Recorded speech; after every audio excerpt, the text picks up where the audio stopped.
ElectraCast. Running a business comes with a lot of what-ifs. But luckily, there's a simple answer to them. Shopify. It's the commerce platform behind millions of businesses, including Thrive Cosmetics and Momofuku, and it'll help you with everything you need. From website design and marketing to boosting sales and expanding operations, Shopify can get the job done and make your dream a reality. Turn those what-ifs into... Sign up for your $1 per month trial at shopify.com/special offer.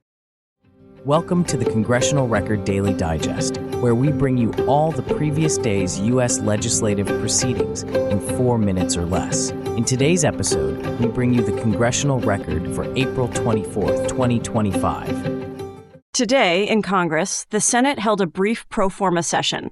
It convened at 10 a.m. and adjourned just 33 seconds later.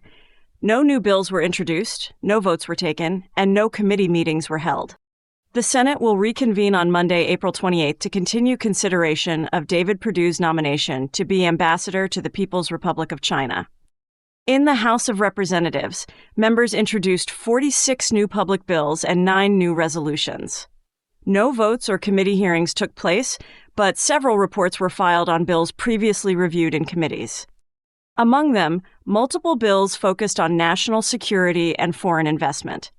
One bill would prohibit the Federal Communications Commission from issuing licenses to satellite operators controlled by companies that produce restricted communication equipment.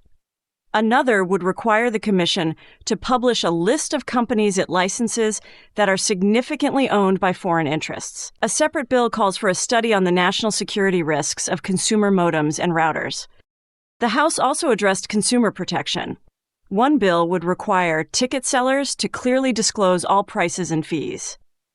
Another targets deceptive pricing in hotel and lodging advertisements. A separate measure would mandate disclosure if a connected device contains a camera or microphone. Several bills addressed emerging technologies and manufacturing. One would promote United States competitiveness in blockchain and distributed ledger technology. Another would establish a critical supply chain resiliency program in the Department of Commerce. A separate bill would examine the feasibility of expanding domestic manufacturing for infrastructure products. Public safety was another focus. One proposal would ban sales of high-concentration sodium nitrite to individuals due to health risks. Another would set consumer standards for lithium-ion batteries. Looking ahead, the House Committee on Rules has scheduled a hearing for Monday, April 28th. It will consider 5 joint resolutions aiming to overturn environmental and wildlife protection rules recently issued by federal agencies. These include regulations on vehicle emissions, clean trucks, and protections for the longfin smelt population in California. Both chambers will reconvene Monday. The Senate is expected to vote on a diplomatic nomination, while the House's agenda will be announced. Those were the key activities of April 24th, 2025 in the U.S. Congress.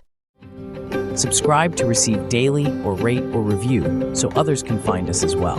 Thanks for tuning in to the Congressional Record Daily Digest. This has been an ElectraCast media production. Executive producers are Mark Netter and Peter Rafelson. Produced and edited by Hannah Riggs.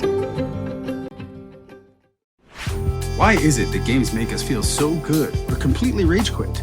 These emotions we feel are mostly not an accident. People like me designed them.